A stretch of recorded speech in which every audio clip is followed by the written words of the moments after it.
한국 경제를 생생하게 그리고 상생하게 만드는 분들을 모시는 생생초대석. 오늘은 공무원연금공단의 정남준 이사장님과 함께 말씀 나누도록 하겠습니다. 이사장님 안녕하세요. 예, 안녕하십니까. 네, 제주도에서 오셨어요. 예, 멀리 서귀포에서 왔습니다. 네, 제주도가 저도 올해만 들어서 한 2번 가봤는데 정말 좋더라고요. 이제 그렇게 관광이나 여행하신 분들은 제주도를 또 굉장히 좋게 네. 또 로망으로 생각하시는 분들 네. 많은데요. 막상 이제 공공기관이 정부 방침에 의해서 이전은 했습니다만은 생활 여건은 좀 아직은 좀 미흡한 점이 많습니다. 그렇겠네요. 더구나 그 혁신도시가 신서귀포가 있는데 저희 학교 기관이 이제 다 이전을 완료했습니다만은 아직 그 생활 정주 기반이 좀 네. 미약하다 보니까 저희 직원들이 좀 고생을 많이 하고 있습니다. 이제 3년째입니다. 이사장님도 제주도 분은 아니시잖아요. 예. 일 때문에 가신 거죠. 예. 네. 그래도 저는 어쨌건 여행으로 가니까 제주도가 가성비 대비 정말 좋다는 걸. 예. 틈새 제가 괜히 제주도 홍보를 하네요. 틈새 예. 홍보를 드리고요. 오늘은 제주도 이야기를 하려고 오신 건 아니고 이 공무원연금공단에 대해서 좀 이사장님께 몇 가지 여쭤보고 싶어서 모셨습니다. 예, 예. 공무원연금공단 사실 일반 국민들은 어떤 기관인지 잘 모를 것 같아요. 예. 소개를 좀 부탁드립니다. 한마디로 말씀드리면 이제 공무원들이 국가의 일을 하다가 퇴직을 하지 않습니까? 네. 그러면 이제 공무원 연금을 받습니다. 그래서 전직 공무원들로부터 돈을 걷어가지고 퇴직한 은퇴한 공무원들에게 전직 공무원들에게 연금을 주는데요. 그 연금 업무가 주고요. 그 외에도 이제 재보상이라든지 뭐 부조급여라든지 후생복지 등에 대해서 공무원 소위 연금가족이란 말을 제가 표현을 쓰는데 연가족 생활안정과 복지 향상을 위해서 저희들이 일을 하고 있습니다. 1982년에 설립됐고 이제 36년째 일을 하고 있는데 오늘 현재 현직 공무원들이 116만이고요. 네. 퇴직한 은퇴한 공무원들이 지금 50만입니다. 그래서 우리가 166만 공무원이라고 합니다. 네. 예. 공무원이 되는 게 장래 희망 1위인 조사 결과도 제가 본 적이 있습니다. 예. 그만큼 주변에 공무원을 꿈꾸는 분들도 많고 공무원도 많고요. 예. 현직 공무원이 116만 명, 예. 그리고 퇴직 공무원이 50만 50만, 명이라고 말씀을 하셨습니다. 사실은 공무원 연금하면 일반 국민들은 사실 이 공무원보다 연금에 더 방점이 예, 찍힙니다. 예, 왜냐하면 국민연금이 얼마 안 된다, 용돈연금이다. 이제 이런 자괴감들이 국민들 사이에 있기 때문에 공무원 연금은 굉장히 고액이다, 뭐 이런 정보들을 막 듣잖아요. 그래서 아무래도 공무원 연금에 대한 관심들이 그런 쪽으로 많이 있을 것 같습니다. 우리 청취자분들도요. 공무원 연금과 국민연금은 다른 거죠? 저도 그 공직 생활을 28년 한 9개월 정도 하다가 네. 9년 동안 쉬다가 이제 지난 2월부터 공무원연금단 이사장으로 일을 하고 있습니다. 네. 그래서 저도 공무원연금을 이제 한 9년 동안 받았거든요. 근데 쉽게 말씀드리면은 국민연금은 사회보장적 측면에서 사회복지 측면에서 이제 접근하면 좋을 것 같고요. 네. 공무원연금은 젊은 사람들이 나라를 위해서 국가를 위해서 일을 하거나 또 후진 양성을 위해서 교육직에 계시다가 퇴직하셨을 경우에 노후 생활 보장을 하는 네. 소위 직업공무원제 확립을 위한 기초라고 보시면 좋을 것 같습니다. 인사정책 측면도 있고요. 또 그걸 구별할 수 있는 게 연금이라는 두 글자 때문에 많이 혼동들 하시는데 출발이라든지 제도 기반 자체가 다릅니다. 그리고 가장 중요한 것은 공무원들은 재직 중에 영리행위를 못하도록 되어 있거든요. 네. 또 정직 중립도 해야 되고 그래서 퇴직 이후에 어떤 생활보장 측면이 좀 강합니다. 그리고 특히 공무원 경우에는 재직 중에 잘못을 저질러 가지고 소위 파면을 당했을 경우에는 네. 연금의 반액만 받도록 되어 있습니다. 그래서 다른데 아무래도 이제 최근에 여러 가지 이제 보도를 통해서 국민연금과 공무원연금에 또 받는 여러 가지 액수의 비교가 나오니까 저희들 소위 정책 환경이 좋지 않다라는데 뭐 국민들의 시각이 좋지 않습니다. 저도 제가 시민단체 활동을 하면서 그런 시각을 잘 알고 있고요. 네. 그래서 두 제도 간에 같은 것은 같게 또 다른 건 다르게 어떻게 할 거냐에 대해서 고민을 많이 하고 있고 네. 또 축을 좀 별도로 좀 세워야 된다는 생각을 좀 가지고 있습니다. 네. 그 공무원연금공단 이사장님 모신 이유 중에 하나도 공무원연금공단이 이 공무원연금을 어떻게 투명하게 운용하고 또 듣기로는 좀 좋은 일에도 많이 쓰신다고 들었어요. 국민의 그런 우려와 비판을 아시기 때문에. 예. 그래서 국민들 사이에 공무원연금 액수가 많다라는 그런 비판만이 아니라 어떻게 쓰이는지를 좀 잘 인식이 퍼지다 보면 그런 괴리감도 좀 줄일 수 있지 않겠습니까? 그래서 오늘 사실 이사장님을 모셨습니다. 예. 그런. 저희들이 이제 그 연금 이야기만 하기 전에요. 아무래도 종합복지 서비스 기관이라고 말씀을 드렸는데 네. 지금 무주택자가 저희 현재 젊은 공무원층에도 굉장히 많습니다. 그래서 전국에 저희가 18,300세대 임대주택을 운영하고 있고요. 네. 숙박시설이나 여러 가지 이제 복지시설도 운영을 하고 있습니다. 문제는 국민연금과 차이가 있는 게 국민연금은 이제 기여금 내신을 가지고 운영하면서 자산을 불려가지고 그걸 이제 앞으로 연금 재정으로 확보를 하는데 저희는 아무래도 국가가 절반을 지금 현재 네. 지원을 하고 있습니다. 네.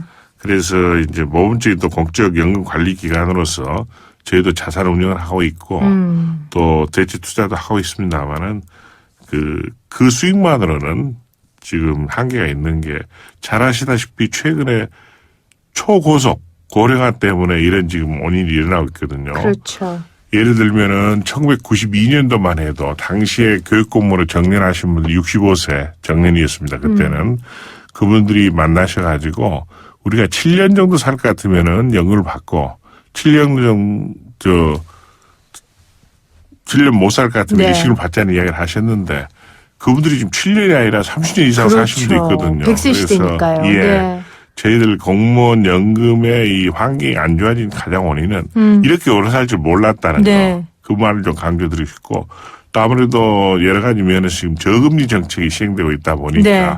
상대적으로 지금 연금액에서 크게 보이는 점도 있습니다. 물론 국민연금에 비해서 차이가 많은 점에 대해서는 저희들도 여러 가지 좀 제도적인 분석을 하고 있고 네. 아마 기회가 오면은 또 좀 접점을 찾을 수 있도록 네. 노력을 하겠습니다. 그래서 이사장님께서 이제 취임 당시에 공무원연금과 국민연금 사학연금 또 건강보험, 산재보험 이 8개 사회보험을 모두 연계해서 좀 정부도 잘 되고 국민도 잘 되는 방향으로 협치할 것이다라는 계획을 밝히셨거든요. 사실 근데 이게 쉬운 일이 아닙니다. 이게 각계각층의 입장이 다 다르니까요. 어떻게 계획대로 추진이 잘 되고 계세요? 제가 이제 와서 보니까 저도 이제 공무원 연금을 받다가 왔고 네. 또 시민단체 활동하면서 공무원으로 재직해서 오신 분들이 여러 가지 생활이 어렵다는 말씀도 많이 하십니다. 더구나 최근에 2015년도에 공무원 연금법 네. 개정으로 인해 가지고 지금 소위 과거에는 물가라든지 봉급 인상에 따라서 연동해 가지고 연금액이 조금씩 올랐거든요. 그 인상 동기를 지금 5년간 시켜놨습니다. 네. 금리 3년째고요. 그런 시각이 있는 반면에 일반 국민들은 아까도 말씀드렸다시피 국민연금에 비해서 너무 많이 받지 않냐는 말씀을 하거든요. 네. 그래서 저희가 제도를 들여다보는데 방금 아까 8대 공채연금 이야기도 하셨습니다마는 사회보험까지 포함해서 보면은 좀 문제들이 좀 있더라고요. 네. 사각지도 있고. 그래서 저희 내부적으로 좀 정리를 하고 있고 저희는 정책 결정기관이 아니고 집행기관이기 때문에 그렇죠. 저희가 분석해서 관계부처에 좀 건의도 할까 하고 있습니다. 그리고 저희도 이제 연금 말고 또 공제 기능들이 있습니다. 네. 교직원 공제라든지 행정공제 또 군인공제인데 그분들하고 저희들이 자주 지금 교류가 또 있거든요. 그래서 여러 가지 투자 방안에서 논의를 하고 또 연금과 공제 간에 여러 가지 이야기를 하는데 제가 마침 이사장으로 와가지고 그 8기 기관에 또 회장사 역할을 하고 있습니다. 네. 그래서 이제 다음 달에도 또 한번 만나도록 돼 있는데 정보 교류뿐만이 아니라 아무튼 전부 국민이 잘 되자는 것이 최종적 목적이니까 그런 시각에서 협조도 하고 또 문제점 있는 도 좀 개선점을 많이 찾아내려고 하고 있습니다. 네. 어쨌건 대표로 계신 이제 이사장님께서 국민들의 그런 시각 또 정부의 부담을 주지 않고 싶어하는 마음 이런 마음과 지혜를 모아서 예. 지금 이 단체를 운영해 가신다는 게 국민 한 사람으로서 좀 반갑고요. 예. 이제 또 하나는 공단에서 그래서 전현직 공무원을 위한 이 후생복지 사업들이 많은데 이것도 사실은 정부로부터 연금 재정 지원을 받고 있는 입장이기 때문에 예. 이 후생복지에 돈이 들어가는 것도 굉장히 좀 부담스러우실 것 같아요. 그래서 재원은 안 드리고 후생복지 사업 할 수 있는 방법이 무엇일까 고민을 하고 계시다고 들었거든요. 이제 누차 말씀드리지만은 저희들 그 연금 적자 폭이 굉장히 좀 커지다 보니까 정부 보존금을 제가 지원을 받고 있거든요. 신규 사업에 대한 예산 확보가 상당히 힘듭니다. 네. 그래서 제가 부임한 이후로 은퇴자 공동체 시범 사업을 지금 하고 있는데요. 저희들 퇴직한 공무원들이 지금 50만 명 정도 연금 네. 받으시면 그렇게 되는데 그분들이 다 예를 도시 지역에 많이 거주를 하고 계십니다. 또 1인 가구 증가 추세도 굉장히 있고요. 네. 그리고 한편으로는 귀농 귀촌을 상당히 로망으로 생각하는데 혼자서 옮기는 데 따른 재정적인 부담 또 여러 가지 그 시큐리티 문제 같은 게 있어서 망설이는 경우가 있거든요. 네. 그래서 저희들이 지금 18분 정도를 지난 10월부터 제주도 모슬포 무릉리에 폐교를 이용해가지고 그분들이 살고 계십니다. 아, 은퇴자, 공무원 은퇴자들이 그렇습니다. 공동체를 예. 만드신 예. 거군요. 처음에는 이제 65세에서 아마 70세 정도가 주류기 때문에 저희들이 좀 걱정을 했거든요. 같이 식사 준비도 해야 되고 네. 또 공동체 룰도 만들어 살면서 또 시간이 남을 기회는 농촌 일손 돕기도 하고 또 저희들 당초에는 방과 후에 학교 선생님 출신 계시기 때문에 네. 인근 지역에 학생들에 그렇겠네요. 대해서 지도도 할 수 있고 그랬는데 다행히 최근에 제가 뵀더니 굉장히 만족스러워하고 또 내년에도 계속 하자는 말씀도 하셔서 저희들이 그 공무원 은퇴자를 한다는 일부 비판적 시각도 있겠습니다만 우선 저희들이 이 모델을 좀 성공시키려고 합니다. 그렇죠. 네. 그래서 지금 다음 달 초에 권역별로 네. 그 시장 군수라 접촉해서 예를 들어 문경 그리고 충북 제천 그리고 전남 구례 그리고 강원 동천 시장 군수라 접촉을 해서 저희들이 MOU를 체결하고 내년 봄부터는 네. 그쪽에도 정주를 원하는 분들을 저희들이 알선도 하고 특히 빈집을 활용하고 귀촌 귀농센터를 활용한 겁니다. 그래서 그 사업을 하려고 하는데 서울에서 생활하는 것보다 훨씬 생활비가 적게 들어갑니다. 그렇겠죠. 그래서 저희들이 일단 한 1년 해보고 성과가 있으면은 다른 연금이나 공제 쪽에서 권하고 최종적으로는 서울 도심 지역에서 특히 쪽방촌에 사시는 분들도 뭐 강제적인 이주라고 본인이 원하시면 되겠습니다만은 시골로 이주했을 경우에 훨씬 더 적은 생활비로 또 만족한 노후 생활을 즐길 수 있겠다. 그런 생각에서 저희 새로운 복지 모델을 한번 발전시켜 보려는 그런 생각을 가지고 있습니다. 방송 들으시는 분들 중에 공무원 아닌 분들은 참 부럽다라는 생각이 드실 것 같은데 예. 말씀하신 것처럼 좋은 모델이 되면 예. 사실 이런 공동체 모델이 잘 세워져서 확산되는 게 현대사회에 있어서 굉장히 중요하거든요. 예. 그리고 말씀하신 것처럼 은퇴자들의 대부분은 교사나 이제 공무원으로 행정직으로 있으신 분들이니까 예. 도움을 줄 방법들이 타인에게 예. 굉장히 많으실 것 같아요. 독거노인이라든지 아니면 1인 가족이라든지 아니면 이제 기관에서 입소했다가 나이가 차서 나와야 하는 성인이 돼서 나와야 하는 우리 자녀들이라든지 그런 분들에게 선한 영향력을 끼칠 수 있을 것 같아요. 여기서 제가 한 말씀 좀 덧붙이고 싶은 게 저희 자원봉사가 언제부턴가 약간 좀 왜곡된 점이 있거든요. 네. 자원봉사 순수에서 자기 돈 들여가지고 봉사활동을 하는 걸 자원봉사인데 우리는 언제부턴가 자원봉사를 하면 교통비도 받고 네. 뭐 식사비도 받고 하는 게 있는데 저희 그 우리 상록봉사단이 공무원 연금 생활자 중에서 지금 270개 단체 한 7천여 명이 됩니다. 네. 그래서 그분들 대표자들께 제가 그런 이야기를 들었는데 공무원 하신 분들은 그런 말씀을 합니다. 우리가 국가 발전에 기여를 했고 후진해서 기여를 했기 때문에 연금을 받는다는 말씀하시는데 네. 일반 국민들은 또 다른 시각에서 말씀을 하시거든요. 그래서 정말 자원봉사에 참뜻 진지한 자원봉사를 살리는 의미에서 봉사활동 할 수 있는 분들이 공무원 연금 가족이다. 그래서 이런 일에 정말로 자기 스스로 교통비 들어가서 봉사활동을 하고 식사도 자기 스스로 해결할 수 있는 그런 데 좀 앞장서 보자. 또 나아가서 방금 말씀하셨다시피 또 재능 기부라든지 전문 봉사가 또 가능하시거든요. 네. 그래서 그런 새로운 어떤 봉사활동의 새로운 영역을 저희들이 좀 개척해 보려고 많이 좀 이야기를 하고 있습니다. 이사장께서 평생 공무원으로 보내셨고 또 9년의 시간 동안 밖에 계시면서 여러 시민단체나 사람들에게 공무원이 어떻게 비추어지는지 예. 공무원 연금에 대한 인식이 어떤지를 본인이 실제 보셨기 때문에 예. 이런 탁상공론이 아닌 정말 실질적인 계획들을 세우시고 행정을 해나가시는 것 같습니다. 현 정부의 중점 추진 과제 중에 하나가 이 좋은 일자리 창출입니다. 예. 그래서 공단에서도 이 좋은 일자리 창출을 위해서 노력하고 계시다고 들었는데 예. 뭐 구체적인 실적이나 뭐 계획이 있으십니까? 실질적으로 저희 그 공단 인적 구성을 보면은 최근에 젊은 층이 굉장히 많이 좀 채용이 됐었습니다. 네.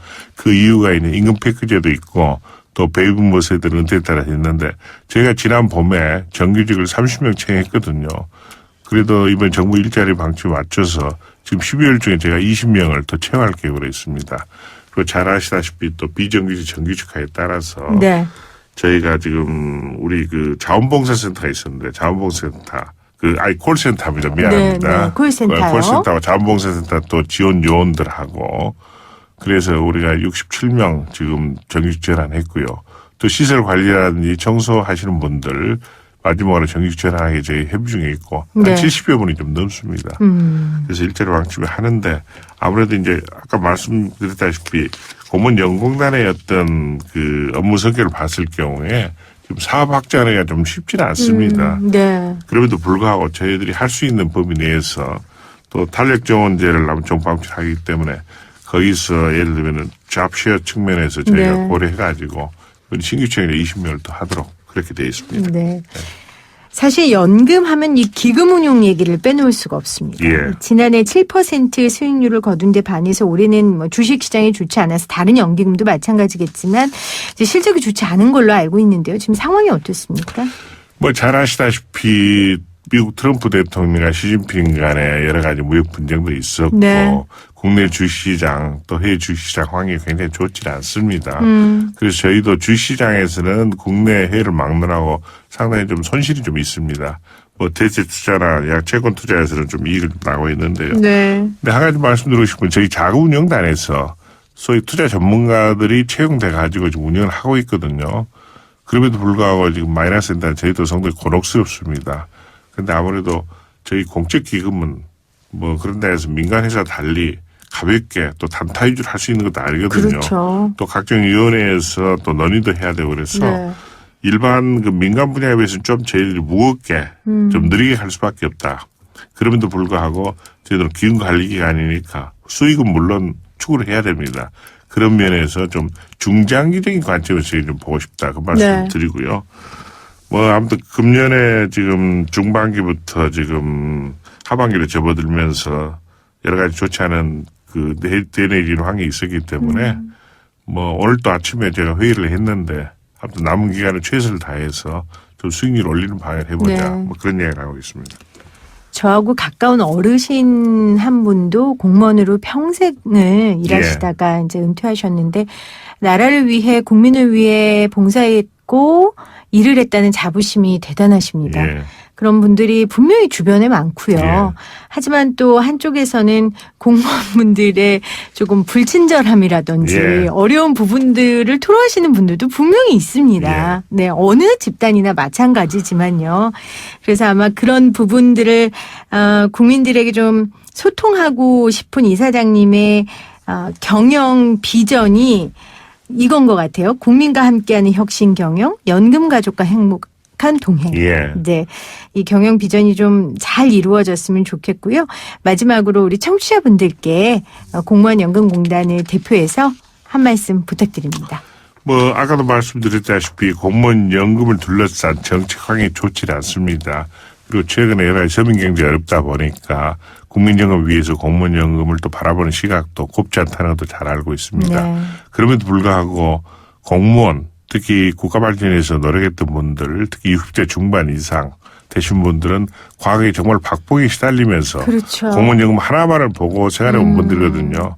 그래서 요새 젊은 층과 또 차이가 있습니다. 그래서 저희 나름대로 여러 가지 노력을 강구를 하려고 하는데 문제는 저희도 여러 가지 환경이 바뀌고 국민의 눈높이와 마음을 헤아리지 못하면은 여러 가지 정책도 의미가 없다 생각합니다. 그래서 제가 있는 동안에 우리 임직원들 전부 합심해가지고 최선의 노력을 하려고 합니다. 네. 좀 더 따뜻한 마음으로 저희를 좀 바라보시면 좋겠고요. 제도 개선 방안은 저희가 집행기관이기 때문에 여러 가지 안을 만들어서 관계 당국에도 건의를 하고 네. 또 기회가 있으면 아마 2, 3년 후에 그런 일이 또 있으라고 생각을 하는데 충분히 반영이 되도록 그렇게 미리 준비를 좀 하겠다는 말씀 드리겠습니다. 국민의 마음을 헤아리는 그런 공무원연금공단이 되겠다라고 말씀해 주셨습니다. 오늘 생생초대석 공무원연금공단의 정남준 이사장과 함께했습니다. 이사장님 고맙습니다. 예, 감사합니다.